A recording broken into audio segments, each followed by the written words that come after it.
সালাতে দোয়া কবুল হয়। সালাতে দোয়া কবুলের তিন জায়গা। একটা হচ্ছে তাকবীরে তাহরিমার পরে আমরা সানা পড়ি না, আমরা তো একটা পড়ি। আল্লাহর হাবিব সুন্নাহ এবং নফল নামাজে আরো পড়তেন সানা, ওই দোয়া কবুল হয়। দুই নম্বর জায়গা সালাতে সেজদায় পড়ে দোয়া করলে কবুল হয়। আকরাবু মা ইয়াকুনুল আবদু মির রাব্বিহি ওয়া হুয়া সাজিদ ফাকফিরু ফীহি দুআ।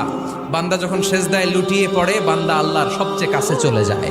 কিন্তু বিশ্বনবী বলে, সেজদাটা তোমার রবের কুদরতি পায়ের উপরে পড়েছে। সেজদায় পড়ে দোয়া করেন।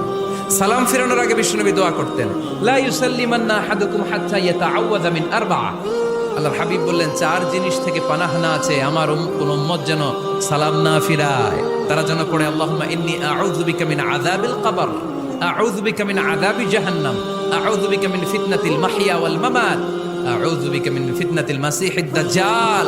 আল্লাহ কবরের আযাব থেকে বাঁচাও, আল্লাহ জাহান্নামের আগুন থেকে বাঁচাও, আল্লাহ জীবন